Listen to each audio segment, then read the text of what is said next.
মসজিদগুলো গল্পখানা বানিয়ে ফেলেছে, আড্ডাখানা বানিয়ে ফেলেছে। 4 জন 5 জন মুসল্লি একসাথে বসে পড়লে ওদের গল্প আর ফুরায় না। কথা ঠিক বলছি না? তাহলে মসজিদে নামাজ পড়তে যে সওয়াব হচ্ছে না গোনা? আগে থেকে বাতের বৈঠকখানা মনে করে যে গরমকালে পাতা জুড়ে বসে হাওয়া খাচ্ছে। কি করছে? আচ্ছা এত সকাল করে চলে আসবে, ঘরে কাজ নেই, কি করবো? মসজিদে এসে একটু বসে আর কি করবো? মসজিদ তো আল্লাহর ঘর। ও বাবা, মসজিদ আল্লাহর ঘর, তাহলে বসে ইবাদত করো, কিছু তসবিহ পড়ো, কিছু জিকির করো, কিছু নফল নামাজ পড়ো, কোরআন জানো, কোরআন শরীফ পড়ো। তাহলে বসে বসে গল্প করছে। আর যদি লোক না পায়, গায়ে জামা খুলে মসজিদে শুয়ে পড়েছে, তাহলে ওই নামাজ আপনাকে জান্নাতে নিয়ে যেতে পারবে। কি কথা বুঝতে পারছেন? যে নামাজ আল্লাহকে খুশি করার জন্য পড়বে, যে নামাজ আল্লাহকে সন্তুষ্ট করার জন্য আল্লাহর ঘরে পড়তে যাবে, ওই নামাজ আপনাকে জান্নাতে নিয়ে যাবে। জোরে বলুন সুবহানাল্লাহ। তাহলে আমার কথা রাগ করছেন কি? ছেলেরা, জওয়ান, যুবকেরা, মায়েরা, বোনেরা, আমি আগে বলেছি, আজও বলছি, মসজিদটা কোনো দুনিয়ার ভেতরে শ্রেষ্ঠ জায়গা, একটা দামি জায়গা। আল্লাহর ঘর মসজিদে গিয়ে যদি কেউ গোনা মাফ করাতে চায়, বসে থাকলে গোনা মাফ হবে না, নামাজ পড়লেই গোনা মাফ হয়ে যাবে না, নামাজ পড়লেই গোনা আল্লাহ তার ক্ষমা করে দেবে না। গোনা যদি মাফ করাতে চাও, মসজিদে গিয়ে চোখের পানি তো ফোঁটা ফেলতে হবে, আল্লাহ পাকের দরবারে রোনাজারি করতে হবে, নিজের জীবনের ভুলের দিকে খেয়াল করে নামাজটা ঠিক মতো পড়তে পারি না, এই জন্য ক্ষমা চাইতে হবে। আমার আল্লাহ যদি রহম করে, আমার আল্লাহ যদি বান্দার উপরে দয়া করে, আমার আল্লাহ বান্দার গুনাহ মাফ করে দেবে। জোরে বলে ও ছেলেরা, এমন একটা জায়গায় আজকে নামাজি বেনামাজি একত্রিত হয়ে আজকে বসে পড়েছেন, যে জায়গাটাকে আমার রাসূলুল্লাহ বলেছেন জান্নাতের বাগান। রাসূলুল্লাহর মহব্বতে যদি চুপ করে বসে থাকেন, যদি কথা না বলেন, রাসূলুল্লাহর আদবে, রাসূলুল্লাহর ভালোবাসা, রাসূলুল্লাহর মহব্বতে চুপ করে বসে থাকেন, দোয়া চাইতে হবে না।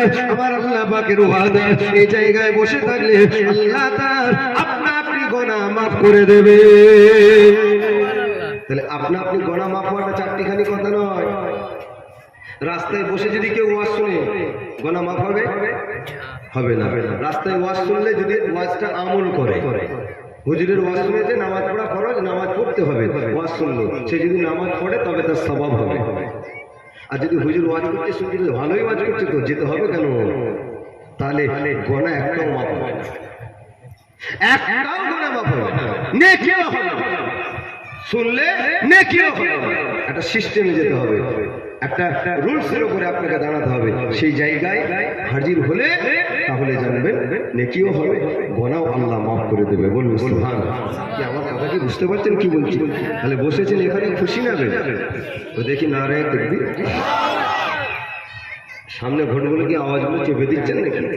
আজকে আমাদের গ্রামে দেখছি 4টে, বুঝতে পেরেছেন, অন্য কমের মানুষ 4টে যুবক, বুঝতে পেরেছেন, তরতাজা 4খানা বিজেপির পতাকা দিয়ে উঠছে মোদি কি জিন্দাবাদ, মোদি কি জিন্দাবাদ, এমন গ্রামের আওয়াজ দিচ্ছে, সব ভুল করে তাকিয়ে দিচ্ছে। বুঝতে পারছেন না? রাগ করবেন না, বাস্তব কথা বলছি।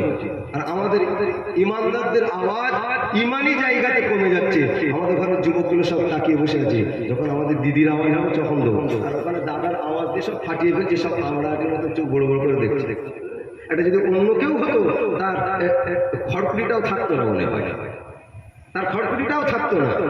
তাহলে আজকে কি দিন কাল এসে গেল, আজকে এমন একটা জায়গায় বসে আছে আল্লাহকে খুশি করার জন্য, আল্লাহকে রাজি করার জন্য। আওয়াজটা আসতে দিলে হবে না, একটু মহব্বতে জোরে দেন নারে তাকবীর। ঈদে মিলাদুন নবী, ঈদে মিলাদুন নবী, জিন্নাবি রহমাতুল্লাহ আলাইহির বাসুরি কি সালিস সামা, নারে তাকবীর। আল্লাহ কবুল করেন, বলুন আল্লাহ। আচ্ছা, আজকে যে পরিবেশটা জিন্নাবি রহমাতুল্লাহ আলাইহির জলসা দিলে আল্লাহ করেছেন, এদের খুশি না হয়ে যাবে? গত বছরে কি হয়েছিল?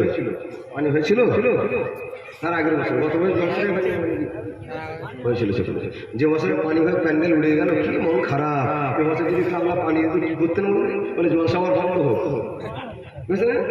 আল্লাহ যে এই ওসিলায় পানি দিয়ে দিচ্ছে, এটাই সৌভাগ্য। বলতে আমাদের জলসা কবুল করে দিচ্ছে, আল্লাহ পানি দিচ্ছে। সবাই দোয়া করছে পানি হয়নি, আর আমাদের জলসা দিনে পানি হয়ে গেছে, মানে বিরাট খুশি সব।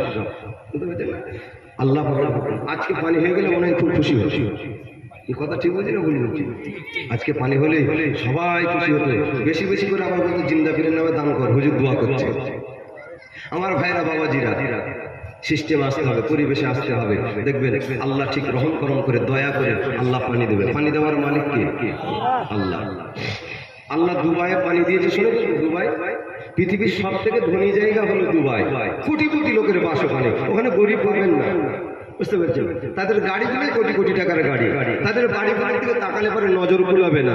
আল্লাহ এমন পানি দিয়ে দিয়েছে কয়েক ঘন্টার ভেতরে দুবাইয়ের যে এয়ারপোর্ট, প্লেনগুলো নৌকা যেমন ভাসে পানির উপরে, দরিয়ার উপরে প্লেনগুলো ভাসছে। তার মানে বুঝতে পেরেছেন?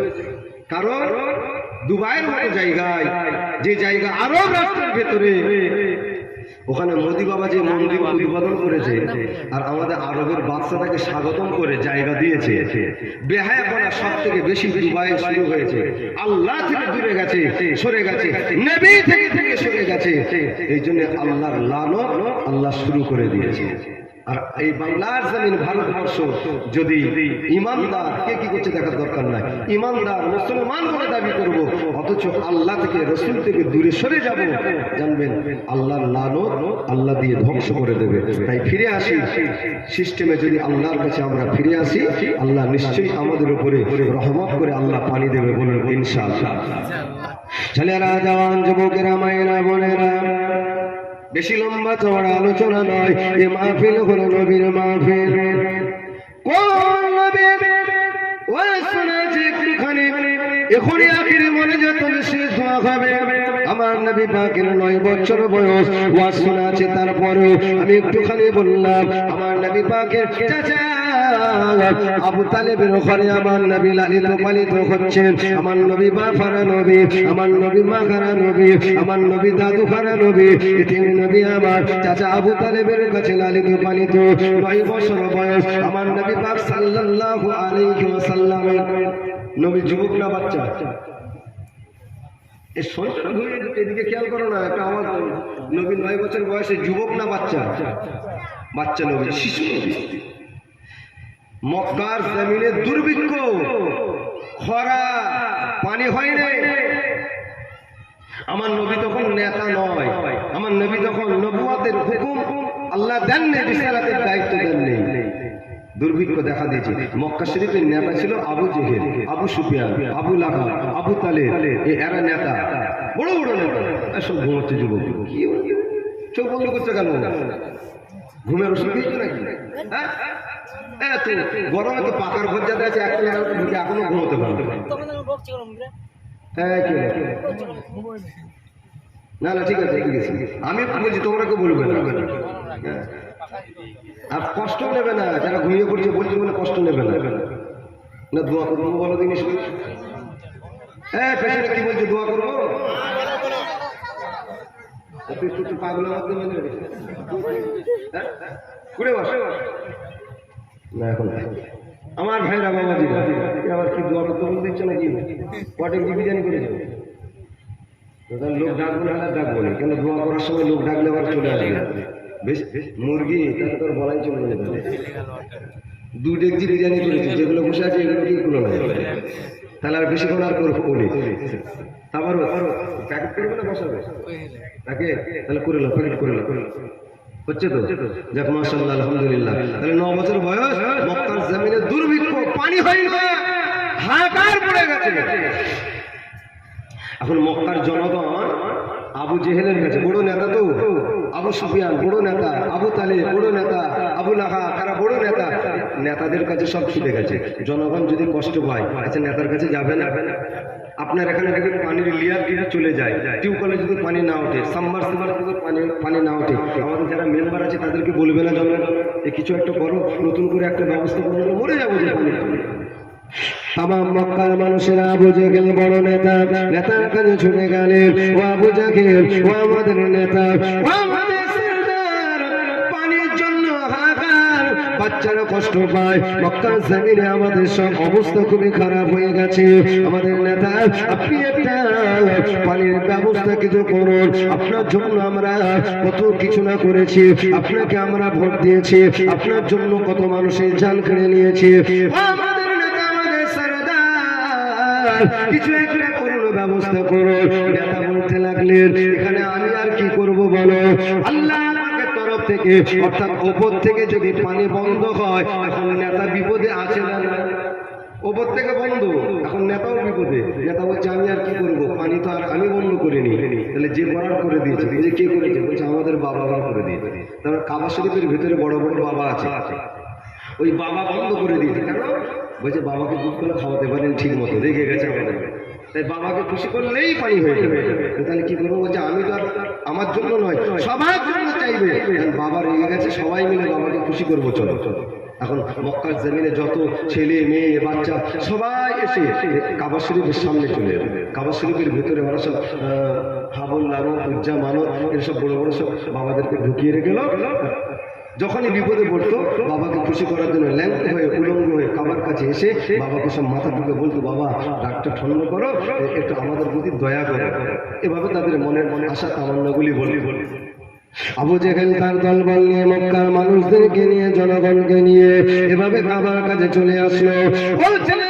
আবু তালেব চলে এসেছে, আবু লাহাব এসেছে, আবু সুফিয়ান এসেছে। আমার নবীর বয়স 9 বছর, আমার নবীও চাচার সাথে এসে গিয়েছে। আমার নবী ঘুরে ঘুরে দেখছে, আর মক্কার মানুষেরা কাবা শরীফের চতুর্দিকে গোল করে ঘিরে আবু জেহেল সামনে গিয়ে আর কাবার ভেতরে যারা আছে তাদেরকে বলতে লেগেছে, ও বাবা আমাদের উপরে একটু রাগটা ঠান্ডা করো, আমাদের উপরে একটু নরম হও, আমাদের উপরে একটু দয়া করো, একটুখানি পানি দাও, কষ্ট সহ্য করতে পারি না। ও ছেলেরা, আবু জেহেল বলছে, বাবা পানি যদি না দাও আমরা অবসরে বসে গেলাম, আর আমরা কোনো কিছু খাবো না, পান করবো না, আর তোমার দরবারটা আমরা ছাড়বো না পানি না দেওয়া পর্যন্ত। এইভাবে কাঁদতে লাগলো। ও ছেলেরা, যুবকেরা, মায়েরা, বোনেরা, আমার নবী নূর নবী, দয়ার নবী, মায়ার নবী ঘুরে ঘুরে দেখছে। আর আবু তালেবকে গিয়ে বলছে, চাচা এটা কি হচ্ছে? পানিকে দেবে, বাবার কাছে পানি চাইলে পাবে না, কাবার মালিক যে তার কাছে পানি চাইতে হবে। তো আমাকে একটু অনুমতি দাও, আমি কাবার মালিককে বলবো, কাবার মালিক পানি দিয়ে দেবে। জোরে বলেন সুবহানাল্লাহ। কাবার মালিককে বলেন তো? আল্লাহ। পানি দেওয়ার মালিককে আল্লাহ। তাই নবী বলছেন 9 বছর বয়স যে আমাকে একটু সুযোগ দাও, আমি গিয়ে একটু বলি, কাবার মালিক পানি দিয়ে দেবে। আবু তালেব বলছে, তুই বাচ্চা ছেলে, আমাদের বড় নেতা বাবাকে বলছে বাবার রাগ কমে না, তুই বললে কমবে? হবে। আমার নবী ঘরে দেখছে সব দৃশ্য। একদিন হয়ে গেল, 2 দিন হয়ে গেল, অনশনে বসেছে, খাবো না, কাউকে খেতেও দেবো না। মানে আবু জেহেল নেতা, ও খাবে না, জনগণ খাবে না। বলছে বাবা ঠান্ডা হোক, বাবা যদি রাগটা কমে যায়, একটু যদি আমাদের প্রতি দয়া করে, রহম করে, পানি যদি দেয় তবে আমরা খাবো। অনশন 3 দিন হয়ে গেছে, পানি হয়নি। 3 দিন পর্যন্ত আমার নবী ঘুরছে, ও চাচা আমাকে একটু সুযোগ করে দাও, 3 দিন পর্যন্ত তোমরা বললে পানি হয়নি, একটু আমাকে সুযোগ করে দাও। আমি যদি বলি কাবার মালিক ফিরাবে না, কাবার মালিক পানি দিয়ে দেবে। জোরে বলে বলে ও ছেলেরা, যুবকেরা, মায়েরা, বোনেরা, আবু তালেব আবু জেহেলের কাছে চলে গেল। আবু জেহেলকে গিয়ে বলতে লাগলো, এ আবু জেহেল 3 দিন পর্যন্ত আর আমাদের বাবাকে তো খুশি করতে পারলি না, মুহাম্মদ একবার সুযোগ খুঁজছে, মুহাম্মদকে একবার সুযোগ দে। আমার ভাতিজা জীবনে মিথ্যা বলে না। এ আবু জেহেল, ও বলছে ও যদি একবার বলে আর পানি হয়ে যাবে, জীবনে মিথ্যা বলে না। আমার ভাতিজা মুহাম্মদ আজকে একবার সুযোগ করে দে। আবু জেহেল বললে, আবু তালেব না না, এটা কি করে হতে পারে? আমার মতো নেতা যদি, বাবা যদি কথা না শোনে, এটা বাচ্চা ছেলের কথা কি কখনো শুনবে? আচ্ছা, এমএলএ যদি মুখ্যমন্ত্রীকে বলে যে আমাদের পড়াশোনা এটা করে দিতে হবে, এমএলএর কথা যদি আমাদের সরকার না শুনে, আচ্ছা পঞ্চায়েতের মেম্বার যদি বলে এমএলএ বললে যদি না হয় আমি বলে করে দেবো, আচ্ছা জীবনে পারবে? রাগ করবে না? উদাহরণ দিচ্ছি, আবু জেহেল বড় নেতা, ও বলছে মোহাম্মদ বললো আমি 3 দিন না খেয়ে বাবাকে বলছি, বাবা শুনে না, এত বড় মাপের নেতা আমি, মোহাম্মদের কথায় কাজ হবে। এখন আবু তালেব আবার যে বলছে, ঠান্ডা একবার দে না, জীবনে মিথ্যা বলেন আমার মোহাম্মদ। জোরে বলেন সুবহানাল্লাহ। এখন আবু জেহেল বড় মাপের নেতা হলো, এখন ছোট ছোট নেতাদের, এখন বড় নেতাদের কথা শুনতে হবে না হবে না? এই সময় যদি এমএলএ আমাদের কথা না শোনে, এই মেম্বার যারা আছে পঞ্চায়েত মেম্বার, তারা বলে এটা আমাদের একটু দেখো না, ভোটের সময় একটু দেখো না। এখন মেম্বার যদি বলে কোনো এমএলএ যদি না কথা শোনে, এখন দল চেঞ্জ হবে না হবে না হবে না? এ কথা শুনবেনি তো, দেখ তাহলে কি করতে, একটু দল হালকা করে অন্য দলে পালাতেই পারে। এমন একটা পরিস্থিতি আসে মাঝে মাঝে, ছোট নেতাদের কথা বড় নেতাদেরকে শুনতে হয়, বাধ্য হয়ে যায়। আবু তালেব বসে একবার সুযোগ দেয় না, ওই তবে দিয়ে একবার ও ছেলেরা, যুবকেরা, মেয়েরা, বোনেরা, ভুল বুঝবেন না। আবু তালেব যখন বারবার করে আবু জেহেলকে বলতে লাগলো আমার নবীর কথা, আবু জেহেল বলল তবে লিয়ায়। আবু তালেব এসে আমার নবীকে বলতে লাগলেন ও ভাতিজা মুহাম্মদ সাল্লাল্লাহু আলাইহি ওয়াসাল্লাম, সুযোগ হয়ে গেছে বাবা, তাহলে এখন একবার আয়। আমার আপনার নবী আর কাবা শরীফের সামনে চলে গেল, কাবা শরীফের কাছে গিয়ে বলতে লাগলো চাচা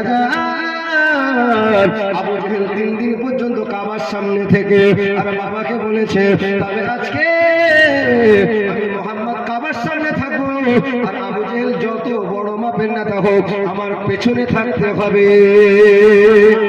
জোরে হবে। আর আবু জেহেলের রাগ বাড়বে না কমবে? একটু দয়া করে সুযোগ দিলাম আর আমাকে বলছে পেছনে যেতে, ও গরম হয়ে গেছে। গরম হলে কি হবে, করার কিছু নাই।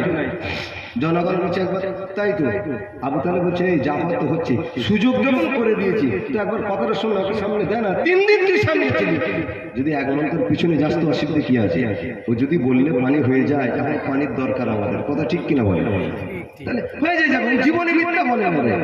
লোক লজ্জার মাথাকে আবু জেহেল পেছনে চলে গেল, আমার নবী কাবার সামনে চলে গেছে। জোরে বলে ও ছেলেরা, যুবকেরা, মেয়েরা, বোনেরা,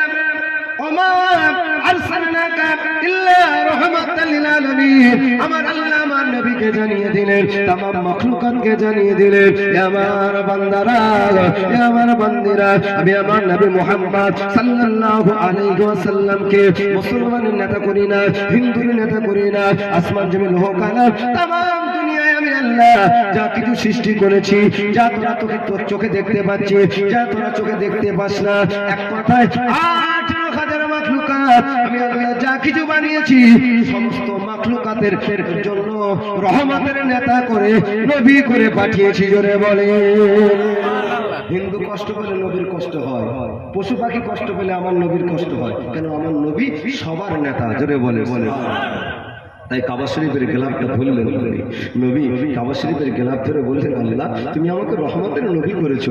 আবু জেহেল 3 দিন ধরে বললো বাবাকে, আল্লাহ বাবা তো পানি দেওয়ার মালিক নয়, মালিক তুমি, কাবার মালিক যিনি। আল্লাহ আমি মুহাম্মদ, আল্লাহ মক্কার গাছগুলো শুকিয়ে যাচ্ছে, আল্লাহ মক্কার বাচ্চাগুলো সব পানির জন্য তড়পাচ্ছে, মা বোনেরা কষ্ট পাচ্ছে, অন্যান্য মানুষ সব কষ্ট পাচ্ছে। ও তোমার জানে কি দয়া হয় না, তোমার জানে কি মায়া হয় না, আমি এদের কষ্ট সহ্য করতে পারি না, আল্লাহ এদের দৃশ্য আমি দেখতে পারি না। আল্লাহ পাক আমি মুহাম্মদ সাল্লাল্লাহু আলাইহি ওয়াসাল্লাম তোমার দরবারে দাবি রাখলাম, আল্লাহ যদি মক্কা জমিনে আল্লাহ তোমার রহমতের পানি দিয়ে আজ জমিনকে ঠান্ডা করে দেন, আমি মুহাম্মদ খুশি হয়ে যাব। জোরে হবে নবীর বয়স কত? 9 বছরের নবী বলছে আল্লাহ আমি মুহাম্মদ খুশি হয়ে যাব তুমি যদি পানি দাও। ও ছেলেরা, যুবকেরা, আমার আল্লাহ দরবারে রহমতের দরিয়ায় জোশ মেরে গেল। আমার আল্লাহ বলে হাবিব আমার বন্ধু, যদিও তুমি ছোট হতে পারো, যদিও তোমার বয়সটা কম হতে পারে, হাবিব রে তোমাকে না হলে আমি আল্লাহ কোনো কিছু সৃষ্টি করতাম না, আসমান জমিন লোহ কালা জান্নাত জাহান্নাম কিছু বানাতাম না, তোমাকে তামাম মাখলুকাতের জন্য দয়াল নবী করে পাঠিয়েছি। আমি পানি দিলে যদি তুমি খুশি হয়ে যাও, আমি আল্লাহর বিলম্ব করব না, তোমাকে খুশি করার জন্য আমি আল্লাহ এখন রহমতের পানি দিয়ে জমিনটা ঠান্ডা করে দেব। জোরে হবে হাবিব তুমি যাতে খুশি, আমি আল্লাহ তাতেই খুশি। জোরে বলে পানি দিলে তুমি খুশি হয়ে যাবে, আমি আল্লাহ আর পানি বন্ধ করে রাখবো না, তোমাকে খুশি করতে পানি দিয়ে দেবো। জোরে বলে তাহলে পানি চাওয়ার একটা সিস্টেম আছে না? পানি চাওয়ার একটা সিস্টেম আছে। আমার আমার আল্লাহকে বলতে লাগলে ও রব্বুল আলামিন, আল্লাহ তোমার যদি দয়া হয় আল্লাহ একটু খুশি হয়ে যাব। বলার সঙ্গে সঙ্গে নবী পাকের জীবনী দিয়েছে যে বাবা, আর নবী দোয়া শেষ করে না, নবী আমার কাবা শরীফের গেলাপ ছাড়ে না। আমার আল্লাহ পাক মক্কার জমিনে আসমানটাকে কালো মেঘ দিয়ে ঢেকে দিয়ে আল্লাহ পাক অনবরত রহমতের পানি আল্লাহ জারি করে দিয়েছে। জোরে হবে না? নবীর সম্মানটা আল্লাহ বাড়ালো না কমালো? অল্প না বেশি? 3 দিন ধরে বাবার কাছে চাইল, পানি হলো না, পানি হলো না। আমার নবী মুহূর্তের মধ্যে বললেন আল্লাহ পানি দিয়ে দিল। মক্কার মানুষেরা খুশিতে নাচতে লাগলো। তোমাকে নেতা মানো আমাদের বেকার, 3 দিন ধরে বাবাকে খুশি করতে পারো না। 9 বছরের মোহাম্মদ, আব্দুল্লাহর বেটা মোহাম্মদ, বাবার ছেলে মাগার ছেলে, এতিম ছেলেটা, আর কাবা শরীফটা ধরে বলার সঙ্গে সঙ্গে পানি দিয়ে জমিন ঠান্ডা করে দিল। যদি মুহাম্মাদের মতো ব্যক্তি আমাদের নেতা হয়ে যেত, আমরা ধন্য হয়ে যেতাম। জোরে বলে। সম্মান দেনেওয়ালা আল্লাহ, সম্মানকে বিলুপ্ত করে দেওয়ার মালিকও কিন্তু আমার আল্লাহ। কথা ঠিক কিনা? মক্কার মানুষেরা আমার নবীর উপরে মুখাপেক্ষি হয়ে রইলেন। কোনোদিন যদি মুহাম্মদ নেতা হয়, ওকে নেতা বলে আমরা মেনে নেবো। জোরে বলেন না? সেই নবী কাবা শরীফের গ্লাভ ধরে দোয়া চাইলেন, আল্লাহ পানি দিলেন। আর সেই নবীর মাহফিল এটা। কথা ঠিক কিনা বলে? যে নবী কাবা শরীফের গ্লাভ ধরতে আল্লাহ আর ফিরাই না, আল্লাহ পানি দিয়ে রহমত জারি করে দিলেন। নবী বলেছেন সেই মাহফিল হলো যেখানে আল্লাহ রসুলের কথা হয়, ওটা দুনিয়ার কারো মাহফিল নয়, ওটা আমার মাহফিল, আল্লাহর মাহফিল। জোরে বলে। ও ছেলেরা, যুবকেরা, পানি না হওয়ার কারণে মিনিওয়ালার কাজে গিয়ে সারা রাত জেগে পড়ে আছো। ও ছেলেরা, যুবকেরা, পানি না হওয়ার কারণে মিনিওয়ালা বলছেন রাত্রি 2টোর সময় পানি পাবে, সারা রাত জেগে আর মিনির কাছে গিয়ে হত্যা দিয়ে পড়ে আছো। পানি দেওয়ার মালিক আল্লাহ। আল্লাহ যদি আসমান থেকে পানি বন্ধ করে দেয়, আর পাবে না, পানি দিয়ে জোগানো যাবে না। তাই আজকে জিন্দাপি রহমাতুল্লাহ আলাইহির সামনে রেখে নবীর মাহফিলে বসে আল্লাহ দরবারে পানি চাইবো। আল্লাহকে সাক্ষী রেখে বলছি, নবীর ওসিলা দিয়ে দোয়া চাইবো। আমার আল্লাহ আমার নবীর সম্মানকে আল্লাহর পরে দিয়েছে, আমার আল্লাহ আমার নবীর সম্মান কমাবে না। আজকে এতগুলো যুবক বসে আছো, নবীর খুশি করে, নবীকে খুশি করে নবীর মাহফিলে দোয়া চাইবো পানির জন্য। 500 করে টাকা, 10টা ছেলে কে পারবে? মিনিওয়ালাকে অনেক টাকা দিয়েছো, ডাক্তারখানে অনেক পয়সা দিয়েছো, এই গর্বে যারা হাসপাস করে ডাক্তারখানায় গিয়ে ফি দিচ্ছ। বাবা, আল্লাহ রহমতের পানি না হলে জানা কামাকা বন্ধ হবে না, ঘরে শুতে পারবে না। সে আল্লাহর কাছে পানি চাইবো। 500 টাকা, 500 টাকা এমন কিছু নয়, হাতের ময়লা, হাতের ময়লা। কৃষ্ণগঞ্জের বাজারে যদি ঢুকে যায়, 2-5টা বাজার কিনলে পরে, বাজার করলে পরে 500 টাকা ফুরিয়ে যায়। 1 কিলো গোস্ত কিনে বাজার থেকে যদি আর কিছু কিনতে যাও, 500 টাকা ফুরিয়ে যায়, আর কোলাই না। তাই রাসূলুল্লাহর মাহফিলে, জিন্দাপি রহমাতুল্লাহ আলাইহির মাহফিলে, রাসূলুল্লাহর মাহফিলে আজকে বসে দোয়া চাওয়া হবে। 500 টাকা আমার 10টা যুবক কি পারবে দিতে আল্লাহ আল্লাহ রসুলকে খুশি করতে? আমাদের ইসমাইল ভাই 500 টাকা। খুশি না বেটা? দাঁড়াও, কম না বেশি?